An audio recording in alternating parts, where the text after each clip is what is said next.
Recording? All right, welcome. So here are our housekeeping notes. We're going to be recording this webinar.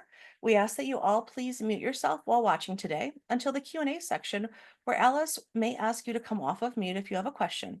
We're also going to be covering the recertification requirements for the B Impact Assessment version 6, as this webinar is being recorded on November the 20th, 2024. Today we'll be sharing a lot of information. If you have any questions, please put them in the chat and we will do our best to answer them in the Q&A section at the end of the webinar. It's also my pleasure to begin this webinar. It's time to recertify. Now what? Tips and strategies for successful B Corp recertification. Our panel of speakers today. Oh, oops, before we get to the panel of speakers, first I want to tell you a little bit about our two hosts that are offering the program today. So my name is Lisa Giesenbauer. My pronouns are she and her, and I'm the president of Evolution Marketing, a woman-owned Wisconsin-based certified B Corporation. And we've been providing sustainability consulting and ethical marketing communication services to the business community since 2007. We're located on the ancestral lands of the Potawatomi in a community named Neshota, which means in the Potawatomi language, one of a pair of twins. We believe that this is referring to the lakes that make up our community. I am a co-founder of Be Local Wisconsin and our current president. It's my pleasure to welcome all of you to our second B Corp webinar on behalf of myself and our other co-host, Jeffrey Stewart, the founder of Enharmonic Encounters. Jeffrey and I are both founders of B Corps, and we're both involved in our Be Local communities, i.e. Wisconsin and Texas. We are people using business as a force for good. One of those tools that we have deep knowledge of is the B Impact Assessment. Jeffrey and I actually met during the first cohort of the B Lab US and Canada's training program for trained B consultants back in spring of 2023. This series of webinars was created because we get questions all the time from businesses in the movement about the standards, documentation, and what are best practices for a business to employ if they are a B Corp. Our panel of speakers today all have extensive experience working within the Certified B Corporation space. Each speaker will introduce themselves during their segment of the program. It's now my pleasure to hand the mic over to Jeffrey. Thank you very much, and good afternoon to all of you. Very pleased and grateful that you decided to take some time out of your day to join us for today's session. I'm Jeffrey Stewart, the founder and executive director of Enharmonic Encounters, based in Central Texas. Our mission is to build bridges toward a more unified world through expansive world language expertise and through positive social and environmental impact measurement to assist companies on their journey to become certified B corporations. My pronouns are he, him, his, and I'm calling in today from the ancestral lands of the Comanche and Coahuila peoples, among others, that is at present Austin, Texas. Before we get started today, I would be remiss to not express gratitude to our promotional partners who helped us get these sessions off the ground and get the word out to the world. All of our promotional partners are striving on a daily basis to help businesses in our respective regions of Michigan, Texas, and Wisconsin to operate in a socially and environmentally responsible manner. What that means for us is that we put people and planet on an equal playing field with profit. We have representatives here today from all of these organizations for Be Local Wisconsin and for the Wisconsin Sustainable Business Council. Should you have any questions, please see either Lisa or Leah. I will be your point of contact for Be Local Texas. And for People First Economy, we are pleased to have Alice Jasper, who is the director and who manages the Be Local Michigan program. Alice is a trained B consultant and is very knowledgeable about the standards and everything on the B Global Network. She is also going to be our MC for today's session. So I want to welcome Alice. Awesome. Thanks so much, Jeffrey, and thanks to everybody for being here today. My name is Alice Jasper. My pronouns are she, they, and I'm coming to you from Ojibwa, Adawa, and Potawatomi contemporary and ancestral land, also known as Grand Rapids, Michigan. As Jeffrey mentioned, some of my roles within the scope of work, I serve as program director with People First Economy, a economic development nonprofit centered in really building an economy that puts people first and working through interdependence and collaboration with businesses and our statewide partners. I'm also a trained B Corp consultant. I serve as co-chair for the B Local Michigan Committee, and I'm also creator, host, and producer of Color Out Here, which is a media platform started with WGBU and PBS to help create opportunities and remove barriers for Black, Indigenous, and non-Black and Indigenous people of color in outdoor recreation and environmental stewardship. So to kind of kick things off this morning or this afternoon, depending on where you're calling in from, just wanted to give kind of a brief overview. Just to share again, in case you weren't with us during the first part of this webinar series, what is B Corp and is it worth it? So B Corporations are certified companies, community of leaders driving a global movement of people using business as a force for good. The combination of third-party validation, public transparency, and legal accountability helps certified B Corps build trust and value. The B Corp certification is administered by the nonprofit B Lab. So if you'd like to learn more, this session today is going to be about recertifying. So for folks who are not certifying for the first time, but if you would like to learn more about B Corps, the value of B Corp certification, and ways to get started on your certification with best practices, please check out the first installation of this webinar series. All right, next slide. Thank you. So what does it mean to recertify? The recertification process is a chance for B Corps to benchmark, improve, and celebrate their impact every 3 years. It's really an opportunity to signpost your progress in building a more sustainable and equitable world. So if we're truly working to build a stakeholder economy, then we should invest as much as we can into measuring our social and environmental impacts as we do in measuring our business's financial gain and basically what we're able to measure through our profit. We also want to consider the ways that we're affecting our stakeholders too.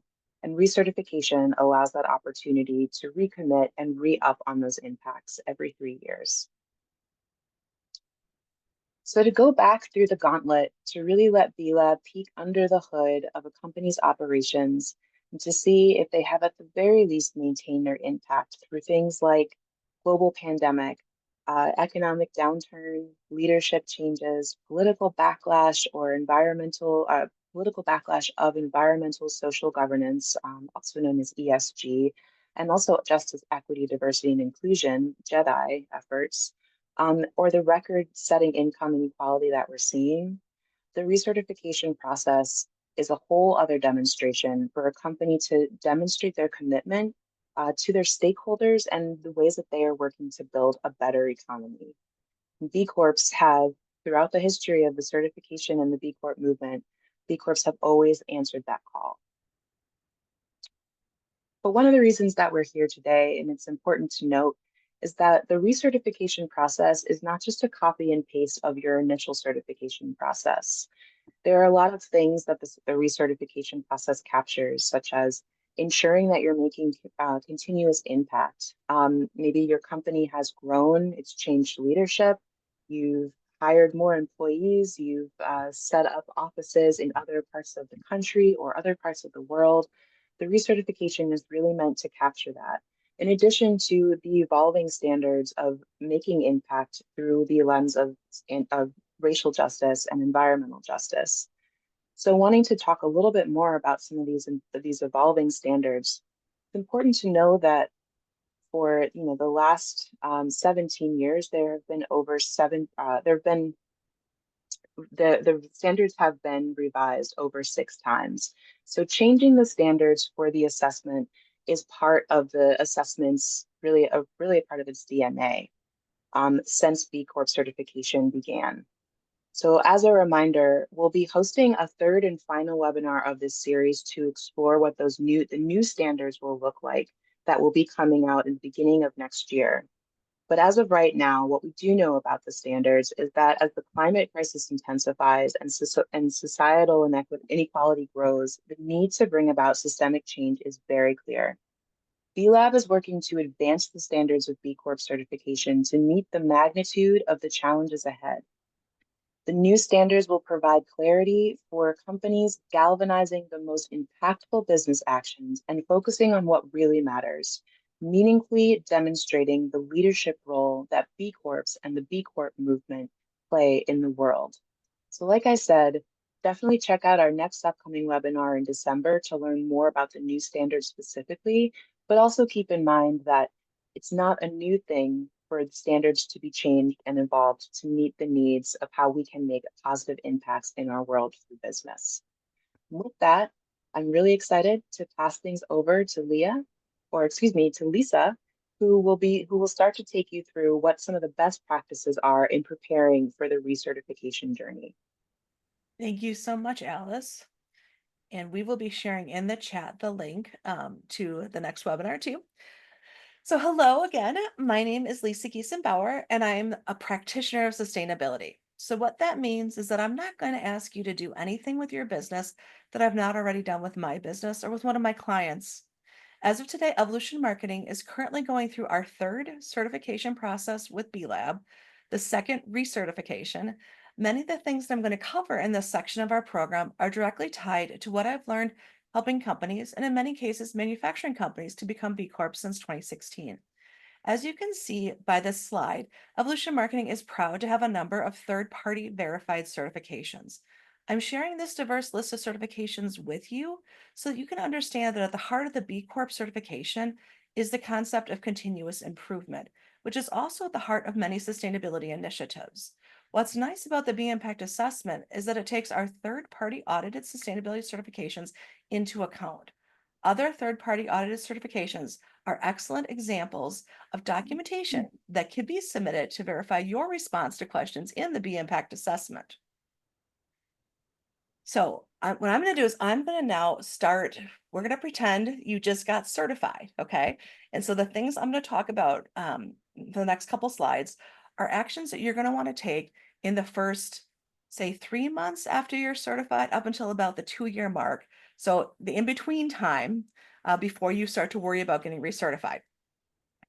If you've been in the B Corp movement for a while, this slide may cover some topics that you're aware of, but folks who are new to the B Corp world and who are working on their first recertification, I hope that you'll find this information to be very useful and helpful.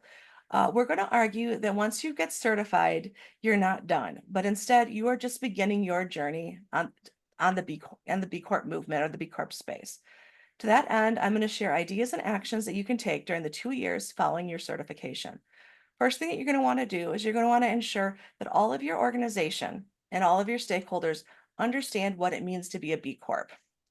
B Lab US and Canada have put together a tremendous resource library. Each of the items are linked in these slides, which we'll be sharing post the webinar. You're also going to want to make sure that your staff, subcontractors, and suppliers understand that your company is now a B Corp and what that means for them. A pro tip is to have all of your leadership and managers watch the B Lab video. It's about a 90-minute video, and it contains modules that will help your team to understand the history of the movement, the certification process, and will teach you all about some of the founding B Corps. So you're then helping to establish shared language within your organization about the B Corp movement.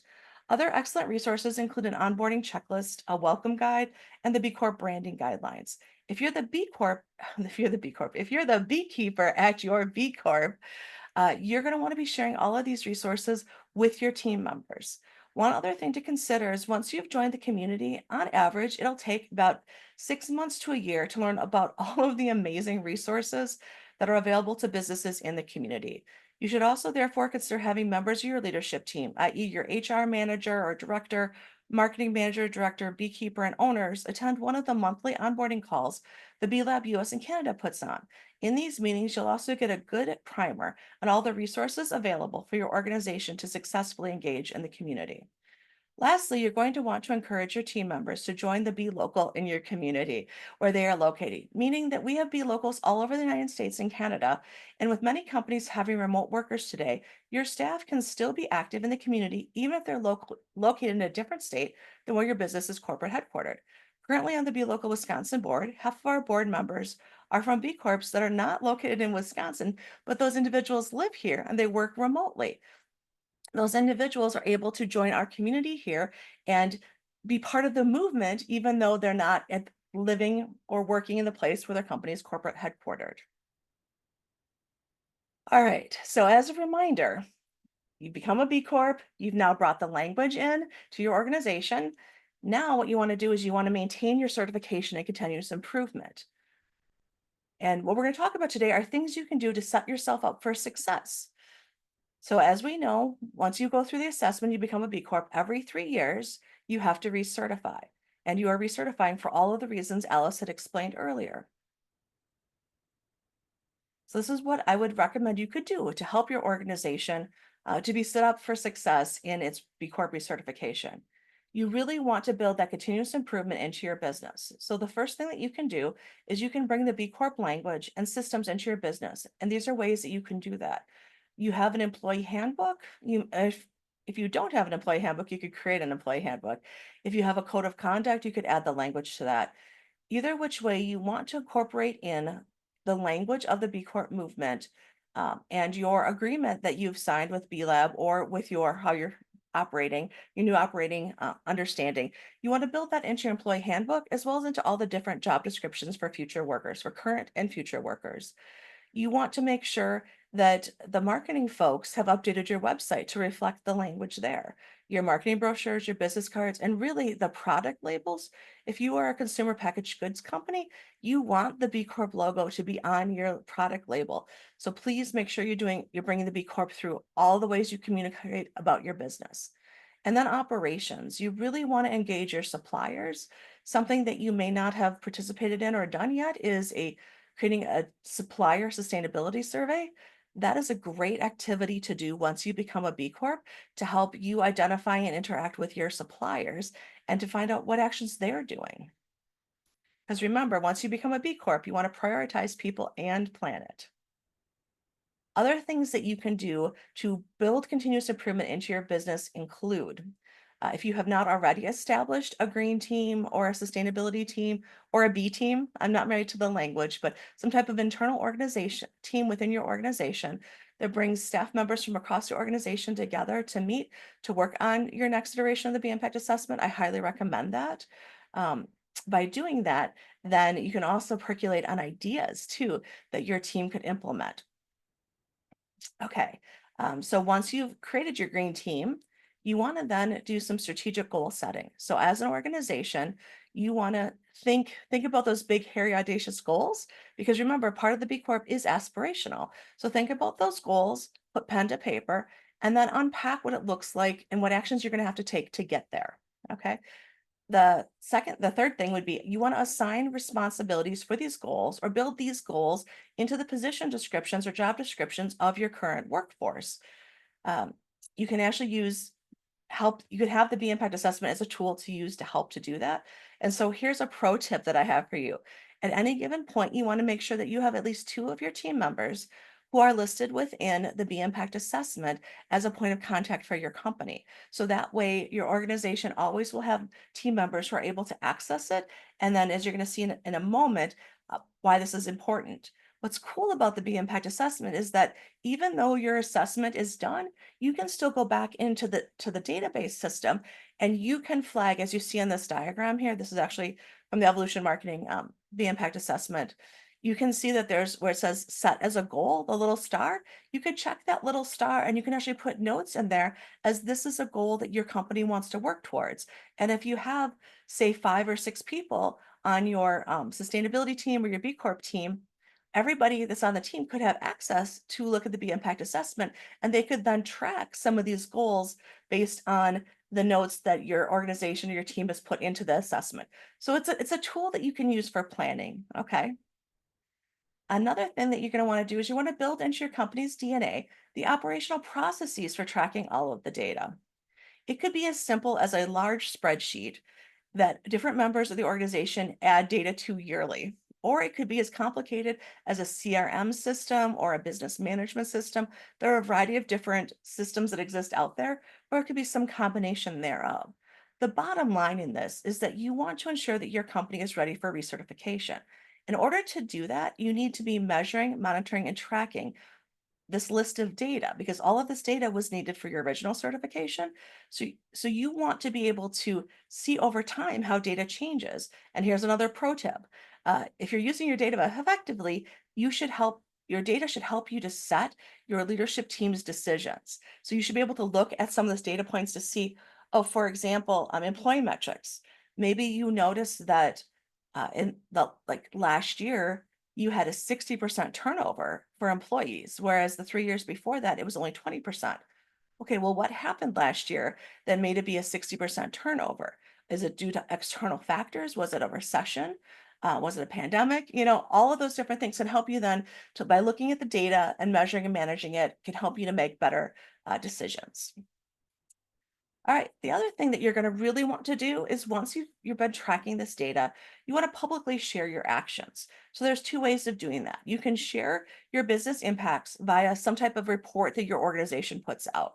You could call it an ESG report, a sustainability report, operational impact, a carbon footprint report. I'm not married to what you call it, but it's some type of report that your organization puts out on a yearly or biannual basis that shows the data you've been tracking in its clear and transparent manner. This is what we've been doing.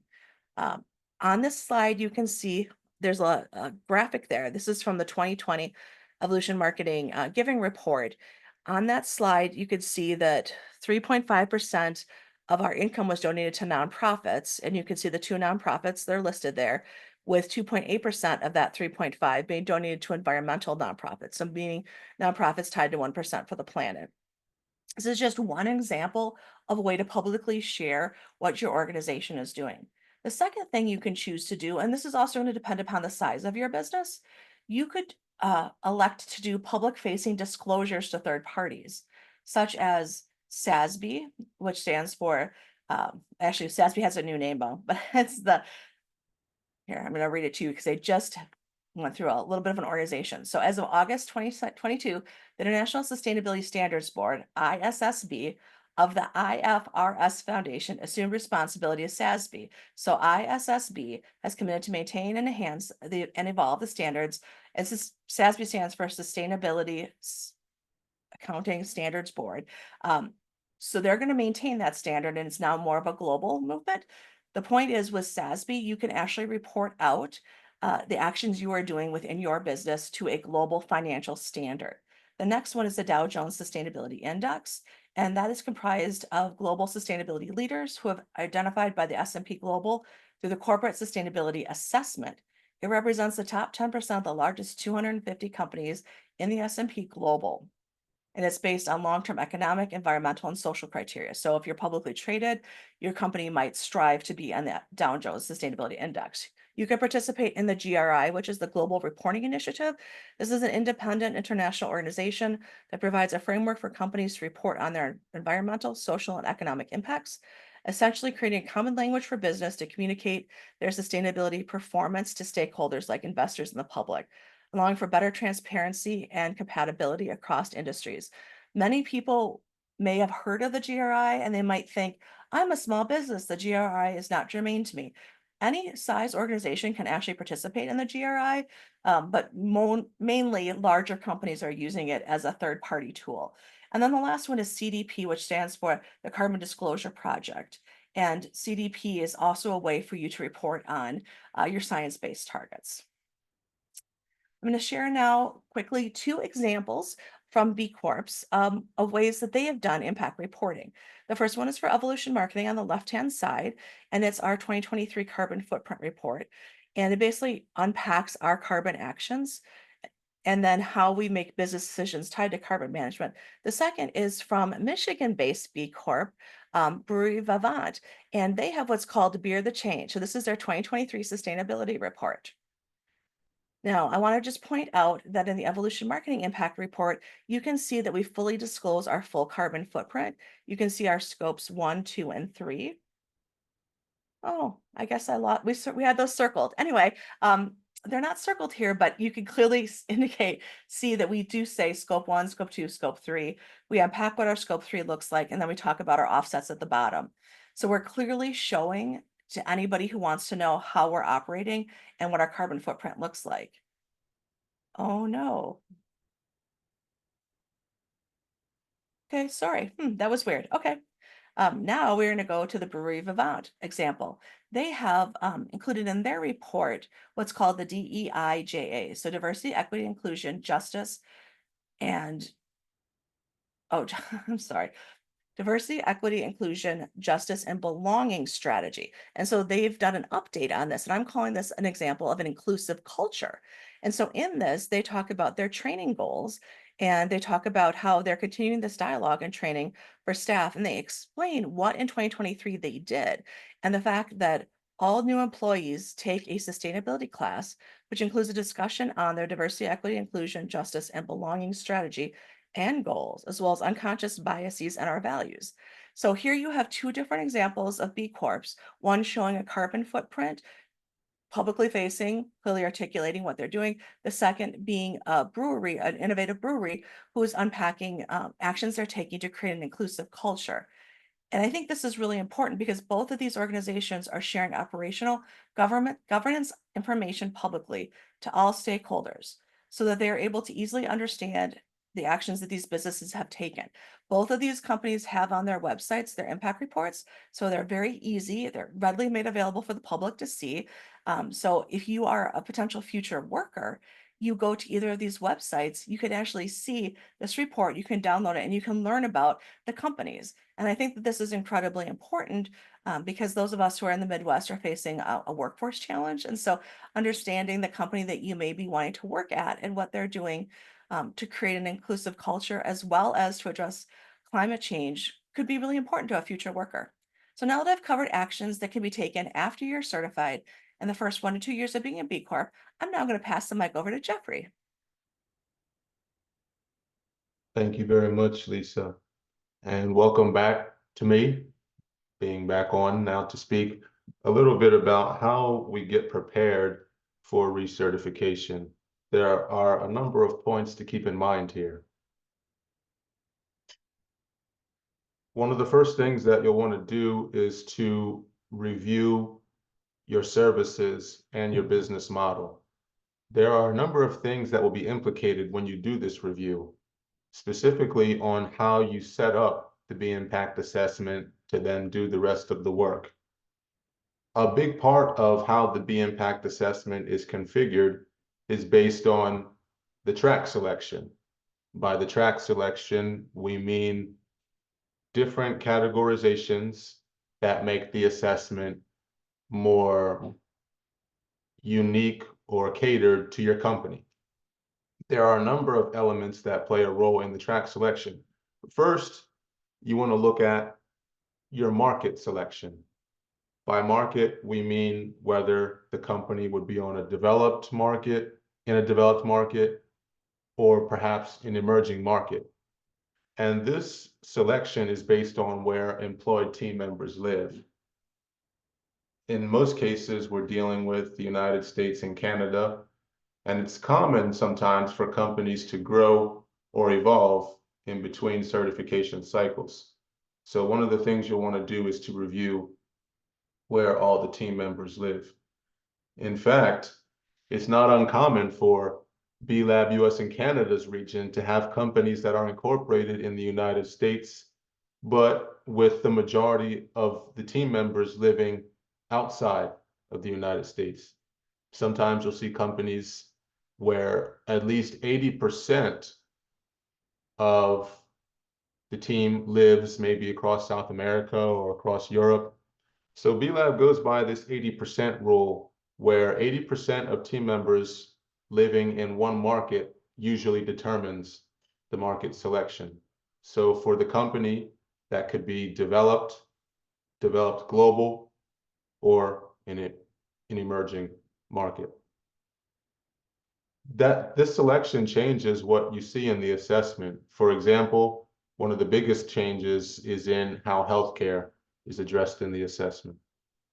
You'll also want to look at changes in employee metrics. How many employees does the company have now? And it's possible that you may need to adjust the organization size. maybe you grew or perhaps even decreased in size. And this change also affects the intensity and the questions that you see in the assessment, especially when you distinguish between employed team members and independent contractors. Let us not forget that for independent contractors, they are usually considered as suppliers and not employees. Although if independent contractors work at least 20 hours a week over 6 months for the company, they are considered employees for the purposes of the assessment. Next, we'll want to keep in mind the sector selection. Now, here's where it can get a little tricky because we've been seeing increasingly innovative business models for companies, and sometimes it can be hard to know for certain which selection you should have for the sector. Sometimes it's hard to distinguish between a wholesale retail selection or a manufacturing selection, for example. Let us not forget B-Lab's general protocol here, which is that when companies personally manufacture at least 10% of their products, it then puts them in a manufacturing sector and not wholesale retail. Sometimes it can be hard to tell with some of the service selections too. You'll then look at your impact business models based on how your services or products may have fluctuated over time, whether you will continue with any models that you had in the past, or if you may look to select new ones, in addition to capturing any improvements you had in operations since the last certification. Next, you'll want to look at any adjustments that have occurred in the corporate structure. And it's important to do it early because it will also play a heavy role into how recertification will unfold. For companies that have had changes in corporate structure, we'll need to review that structure and have B-Lab provide final guidance. Changes in structure could materialize in the form of an acquired subsidiary or maybe a change in ownership for the company. Or there may be another entity that is a sister entity, so to speak, where there is some likeness in branding. These situations are all examples of when complex structure reviews need to happen. And you can see we've listed for you some common examples of when it happens. Usually companies over 100 million in revenue have to do it irrespective of structure, where it may still be simple. Larger companies such as multinationals and even joint ventures will also take a look at this scoping process. And from it, there are a number of what B-Lab calls implications that can become a factor for you. We'll take a look at some examples of these implications where you could be liable to multiple legal requirements, for example, or having the legal requirement at multiple entities, or even multiple B-impact assessments. You may even be required to make your entire assessment transparent and available to the public. Or there could be an example of a site review when they resume with the new standards.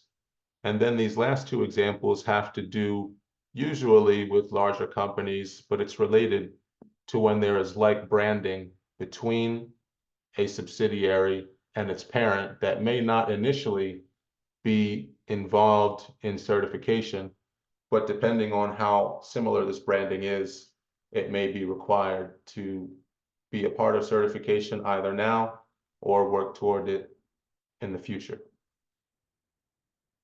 So we have the complex structure piece. Another big piece to review early is the controversial industries piece. And it's really here that B-Lab has expanded its understanding, specifically when certified companies serve direct clients that are operating in industries that B-Lab has flagged as controversial.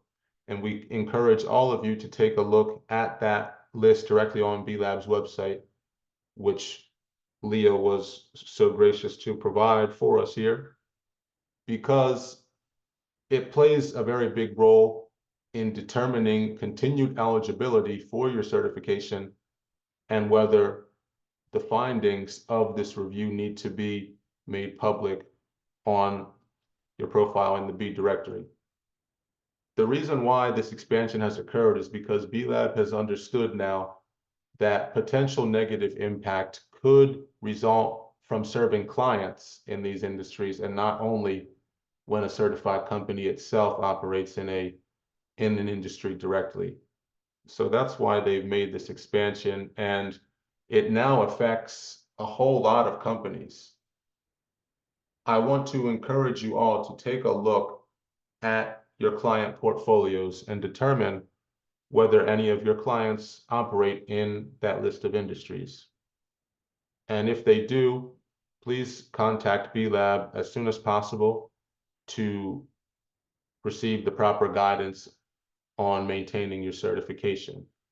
As a pro tip, if you happen to be taking a look at new contracts, or maybe you have a pretty significant contract on the table and you suddenly realize that it may be associated with one of these industries, a best practice is to check with B Lab first, because this expansion is causing a lot of companies to suddenly take a look at their portfolios and gauge whether they will continue serving some clients or whether they may need to take some type of remediation. Now you get all of those items settled, you're now ready to dig into recertification in earnest. There's a very important timeline consideration that we all now need to have. This timeline update has been communicated by B Lab somewhat recently this year, and they're saying that now all companies that have recertification dates in 2025 must submit their B impact assessments 6 months prior to their recertification date. As you know, in the past, we simply submitted our assessments by the recertification date, and then we were going through the review that took however long it took, and we got it done. What B Lab wants to see now is that we actually have our recertifications completed in full by the recertification date, instead of simply submitting the assessment by that date. That's their rationale behind this update. So now we all find that we need to get prepared much earlier than we may be accustomed to doing. So let's keep that in mind when we get things going in our own preparation. To give you some concrete examples of how this timeline looks for us, let's take Evolution Marketing, for example. Lisa mentioned that they're currently in the review process, but you see that their recertification date isn't until March 25th of next year. They already submitted the assessment. And note that they are using the financial data from the 2023 fiscal year because they are submitting in 2024. Let's also look at Enharmonic Encounters, where its recertification date is May 15th of 2026, but we will be submitting in November of next year. And since we're submitting in 2025, we will use the 2024 fiscal year data. So when you're looking at which financial data will you submit, or will you be using as the reporting material, it's going to be from the year prior to the year that you are submitting your assessment. Hopefully that makes sense. We will emphasize it once again in the next slide. On submitting that financial data, what B Lab uses is an 18-month window for the validity of financial data. What that means is that when we submit in 2024, even though our recertification date is in 2025, we can still use the 2023 data and be within the 18-month window to still use that data and not have to update it. So that's a very important note to keep in mind. I also want to share with you a few tips to be successful in recertification, which is to keep the personnel updated in the assessment to avoid inadvertent delays and unresponsiveness. Excuse me. And also to remain vigilant to all notifications that are sent on the B Impact platform, B Impact app platform. It is what is used primarily by B Lab to communicate with you throughout the review. And you should be receiving notifications in your email whenever they leave updates for you. Quickly now, I want to share with you some resources that are available to all of us to ensure that we are in a position to succeed. I want to note that you'll see here the timely submission PDF toward the bottom, which explains further B Lab's rationale for submitting 6 months early. And even if we're having some trouble meeting this new submission date, B Lab has made available an extension request form that you can submit to have more time. So please keep these timelines in mind. With it, I will now pass things to Leah, who will explain more to us about the pathway toward recertification. Thank you, Jeffrey. Hello, everyone. Thanks for joining us today. My name is Leah Steinberg, and I'm a marketing associate at Evolution Marketing. I am coming to you live from Chicago today, which is located on the ancestral land of the Ojibwe, Ottawa, and Potawatomi nations. Earlier, we heard from Lisa and Jeffrey about how to set up your organization for success leading up to recertification. And I'll be diving into the timeline and roadmap for recertification, the actual process itself. So I'll be sharing a few practical tips your organization can follow to successfully navigate the recertification process. A few notes before I begin. As previously mentioned by Jeffrey, all B Corps must recertify every 3 years and must submit their recertification assessment 6 months ahead of their due date. So just to clarify, you are submitting your assessment 6 months ahead of time. You do not need to be through the entire process by that 6-month mark, simply just submitting the assessment. Also, the information I'll be sharing today is relevant for companies that are recertifying through the first half of 2026. So if your company is recertifying after that point, so the second half of 2026 or later, you may be required to use the new standards. B Lab is still coming out with information regarding that. They're saying that the new standard information will be out the first quarter of next year. So be on the lookout for that. Once again, this information is specifically if your company is recertifying the first half of 2026 or earlier.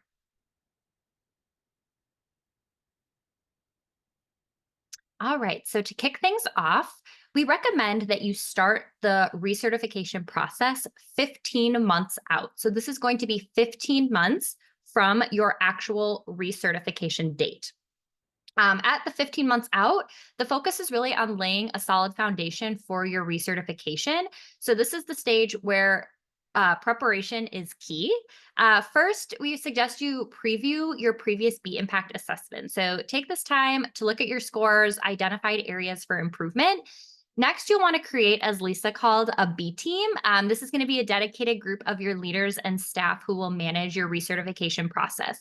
So you'll want to assign clear roles to ensure accountability and that your organization stays on track. You'll also need to confirm any legal requirements for your certification and determine if your company falls into specific categories that may require scoping or a site review. And also check out the controversial industries list that Jeffrey mentioned, and as well as make sure that those notifications in your assessment are turned on, as this is how B Lab will be communicating with your company throughout your recertification. All right, so 12 months out, this is going to be 6 months before you need to submit your assessment. So by now you should have a clear sense of the areas you want to improve on. You can finalize any policies and protocols to address those gaps in your assessment at this time. It's also a good time to log into your B Impact assessment and update your fiscal year end date on the dashboard to generate a new assessment. So once you're ready to go through that assessment process, this is how you generate the new assessment by going into your dashboard, updating the fiscal year, and then a new assessment will be generated. If you also want to make sure that the key details that Jeffrey mentioned, like your company size, company information, things like that, are updated. And also, I want to note that some of your answers from your last assessment will carry over into your new recertifying assessment. This can save you time when filling out the assessment, but also it's important to review all of the questions in the assessment to make sure that those questions and answers that are carrying over are still accurate to your company. You'll want to create an internal schedule to break the assessment into manageable parts. This will help you tackle one area at a time and keep your team organized and to stay on track. And documentation is a major focus here. So you'll want to begin compiling all those policies and procedures that will be needed to answer the questions in the assessment.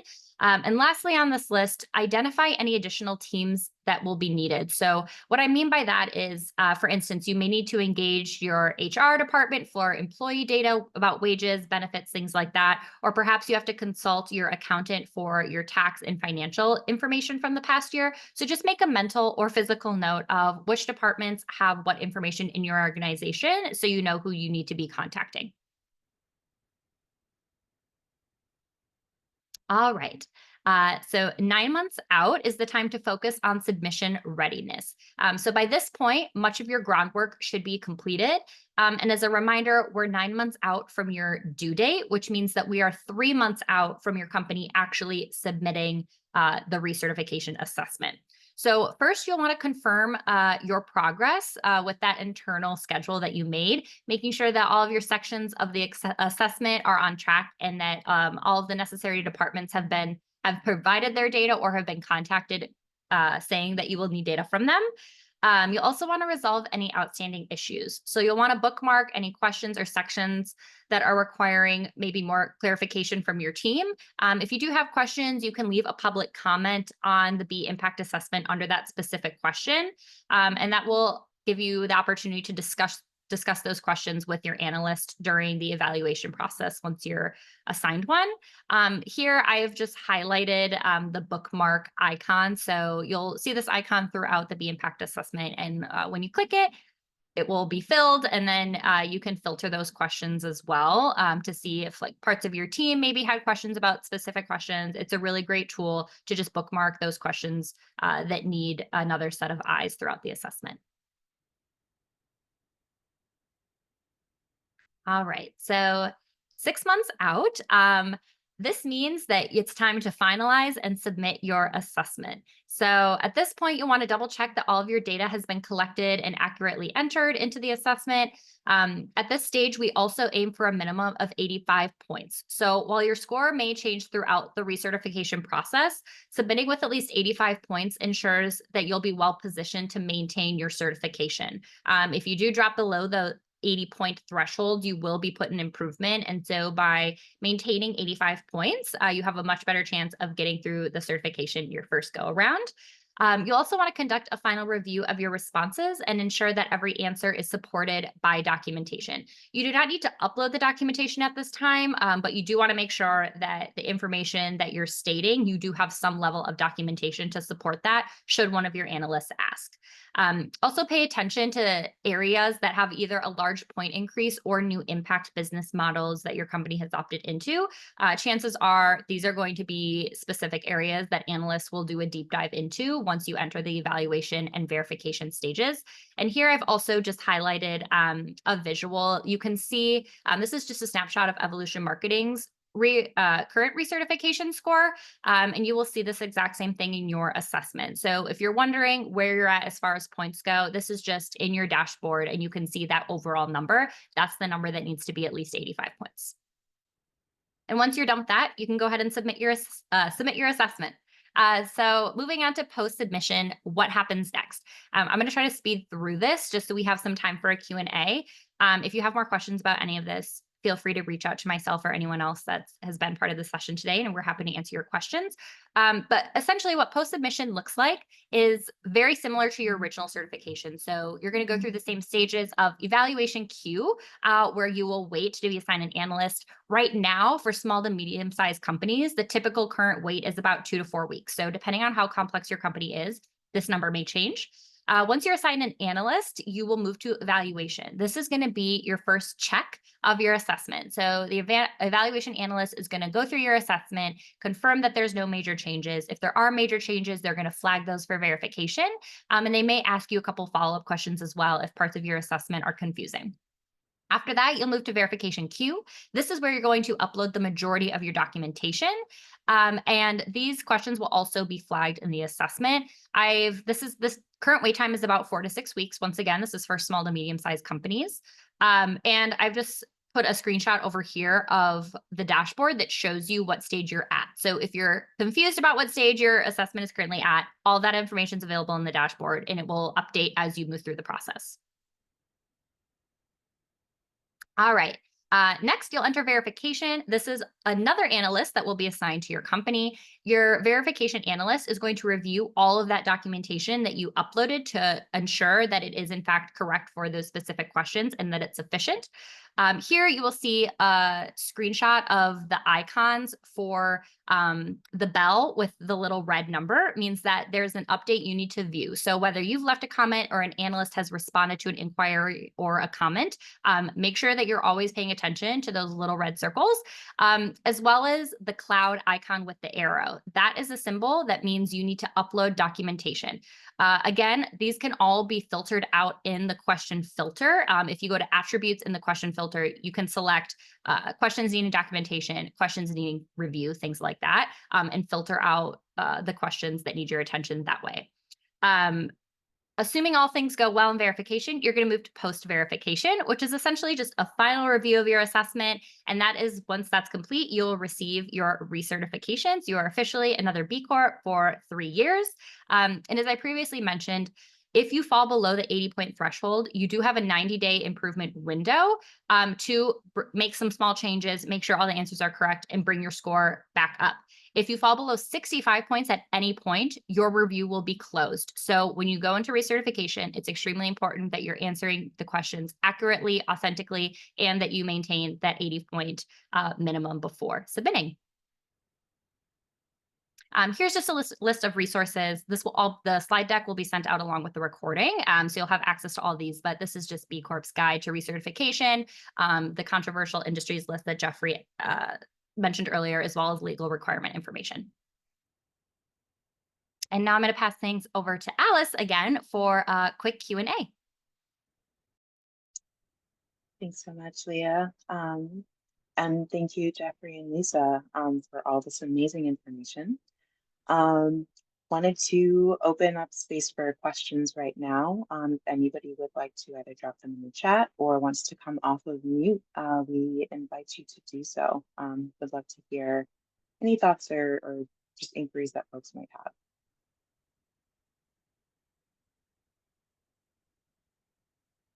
Well, in the meantime, I can ask a question. Maybe we'll give folks a chance to think through some things. But hoping that one of you could maybe speak to, is there such a thing as too much communication with B-Lab? No, you can never over communicate with B-Lab. If something happens with your company, notify B-Lab. If your company is thinking about being bought out, notify B-Lab. Any major business decisions, things happening with your business, communicate with B-Lab. That is our recommended practice. No such thing as over communication. And the same applies when you're in the review process with the analyst. If you need more time, or if someone's out of the office, anything comes up, it's very okay to ask for additional time or to ask for what you need. Analysts are usually accommodating to the company. Thank you. Yeah, and so one other question that I know that we all get pretty often is what happens if you can't access your B impact assessment? For example, maybe the B champion, um, the employee on your team has left the organization, or you just can't remember how to get in. Can one of y'all maybe share some best practices in being able to get access to your dashboard again? Yeah. So if your company is locked out of your B impact assessment, for starters, do not create a new account because you will lose all of your information. It will be very confusing for B Lab to match your new assessment to your previous one. And also you will be submitting a new certification, not a recertification. So it's very important you do not start from scratch. What you can do is contact B Lab directly. We'll be sure to include all of the necessary contact information when we send out the slide deck and recording later. But essentially, just send B Lab an email. As Jeffrey mentioned, the B Lab team really wants to help your company, and so they'll respond to you. That's helpful if you also notify them saying, this is my team, this person left.